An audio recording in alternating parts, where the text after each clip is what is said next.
Alhamdulillah. Alhamdulillahilladzi anzala sakinata fi qulubil mu'minin liyazdadu imanan ma'a imanihim. Walillahi junudus samawati wal ardh wa kana Allahu aliman hakim.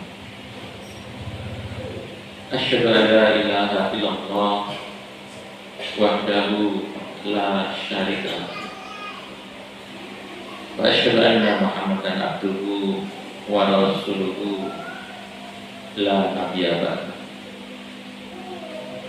Allahumma shalli ala Muhammad wa ala alihi wa ashabihi wa man tabi'ahu bi ihsanin ila yaumil qiyamah.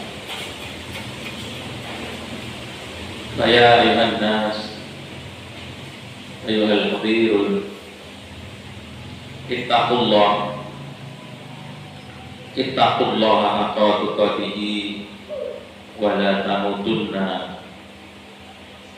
illa wa antum muslimun. Faqala Allah Ta'ala fil Qur'anil Karim, a'udzu billahi minasy syaithanir rajim. Ya ayyuhalladzina amanu kunu qawwamina lillahi syuhada'a bil qist wa la yajrimannakum sana'anu qaumin ala an ta'dilu i'dilu huwa aqrabu littaqwa wattaqullah innallaha khabirun bima ta'malun. Marilah kita senantiasa memanjatkan puji syukur kehadirat Allah Subhanahu wa Ta'ala atas segala nikmat yang senantiasa Allah limpahkan kepada kita semua. Nikmat yang begitu luas, nikmat yang begitu banyak, nikmat yang tiada mampu kita untuk menghitungnya. Nikmat yang Allah limpahkan secara terus-menerus tiada henti-hentinya, bahkan ketika kita tidak meminta sekalipun.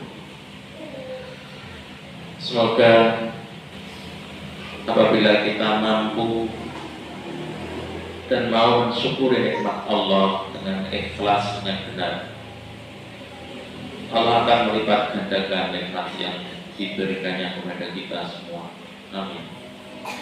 Namun sebaliknya, apabila kita tidak mau mensyukuri nikmat Allah, maka sungguh azab Allah amat pedih. Salawat dan salam semoga senantiasa dicurahkan kepada junjungan kita Nabi Muhammad sallallahu alaihi wasallam, kepada seluruh keluarganya, kepada seluruh sahabatnya, dan seterusnya kepada para pengikutnya yang setia sampai akhir zaman. Selaku khatib, saya berwasiat kepada diri pribadi saya khususnya dan kepada para jamaah pada umumnya, marilah sekuat semampu kita terus berusaha untuk meningkatkan takwa kita kepada Allah dengan takwa yang sebenar-benarnya, dan janganlah kita sekalian mati kecuali dalam keadaan berserah diri kepada Allah. Jamaah rahimahullah, ayat yang saya bacakan tadi di awal khutbah adalah ayat yang ke-8 dari surah Al-Maidah, yang menurut salah satu tafsir Al-Munir yang dijelaskan oleh Syekh Wahbah Zuhaili, asbabun nuzul ayat tersebut berkaitan dengan kelakuan salah satu kelompok Yahudi, yaitu yang berasal dari Bani Nadir, yang waktu itu setelah hijrah Nabi Muhammad telah mengadakan perjanjian perdamaian, terutama dengan kelompok-kelompok Yahudi, termasuk kelompok Bani Nadir, suku Bani Nadir, agar mentaati semua peraturan pemerintah yang dipimpin oleh Rasulullah Sallallahu Alaihi Wasallam.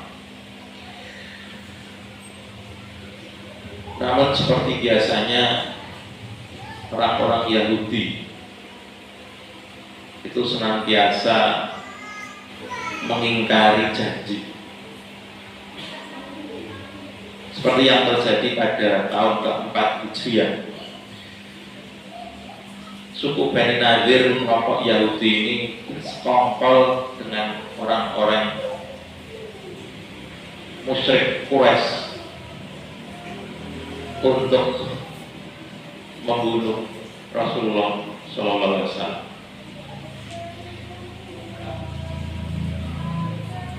Dan Allah kemudian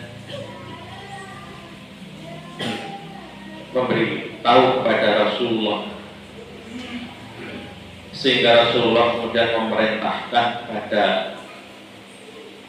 para sahabat untuk mengepung pertahanan mereka, karena Nabi sudah mengusir mereka keluar dari Madinah akibat persekongkolan tersebut, namun mereka membangkang dan tetap bertahan di Madinah. Akhirnya Rasulullah dan para sahabat mengepung benteng mereka selama 6 malam berturut-turut, sehingga mereka kemudian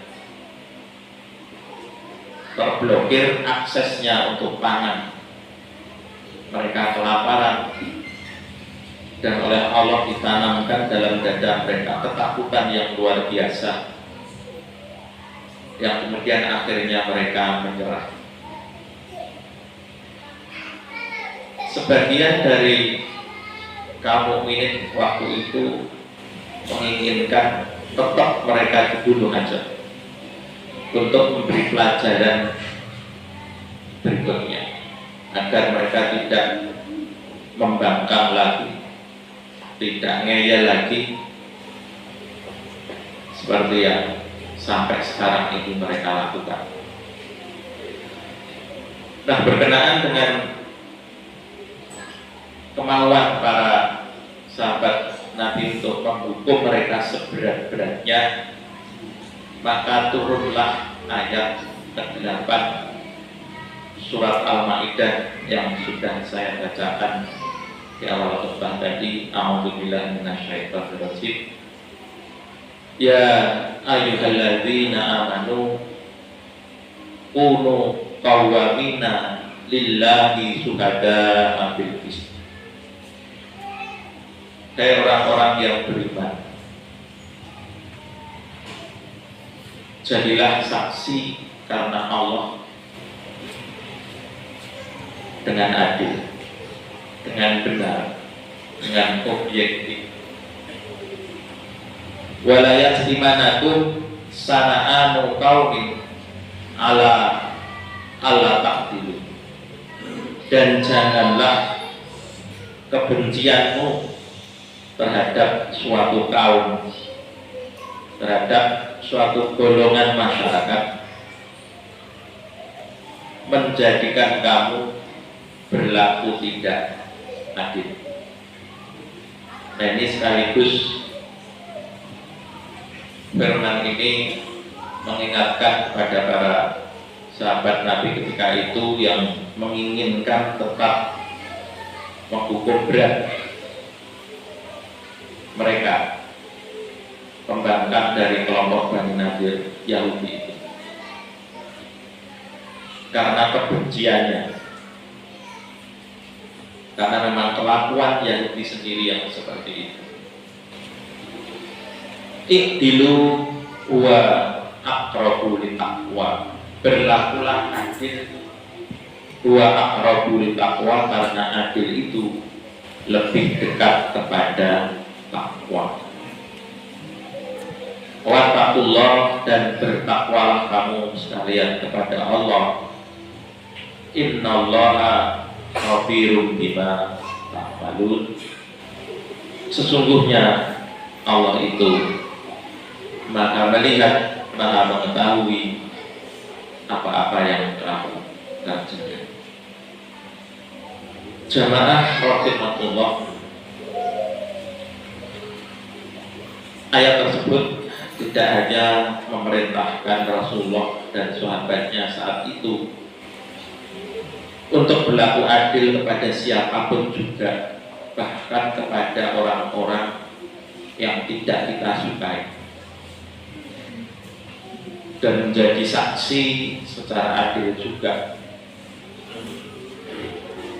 Karena menurut Allah adil itu lebih dekat kepada takwa.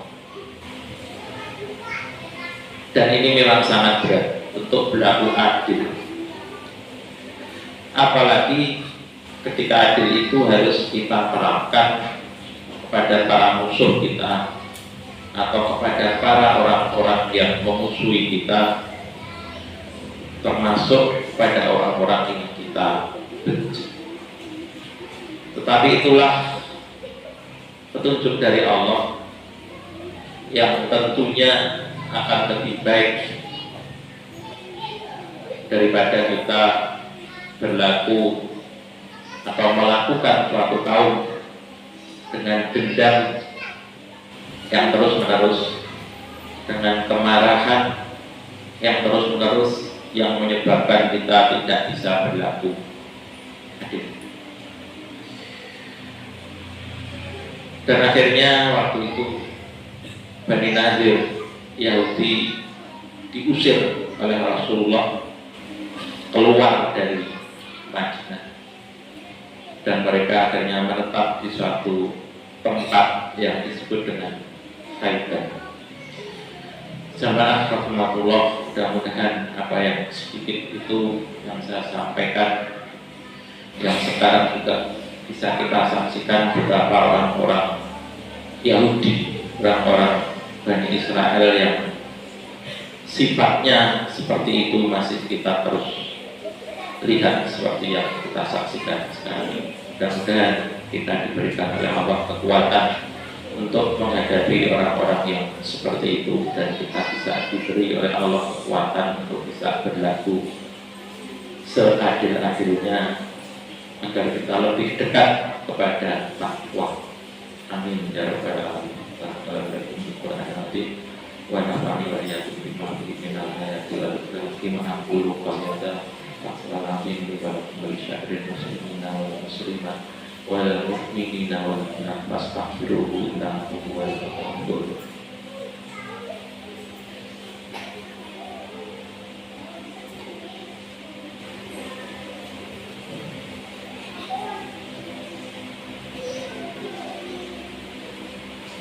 Alhamdulillah, alhamdulillahilladzi arsala rasulahu bil huda wa dinil haq liyudhhirahu 'ala dini kullihi wa kafa billahi syahida.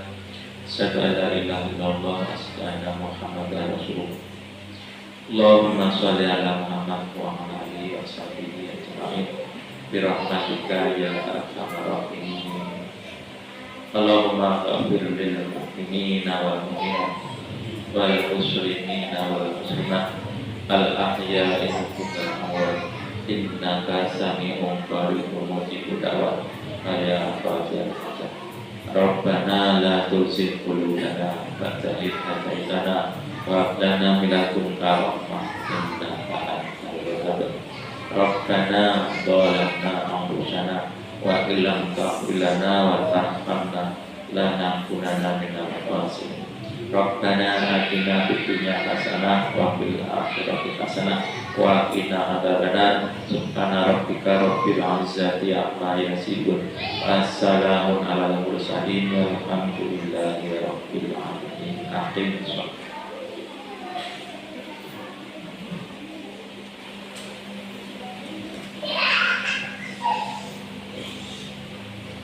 Allah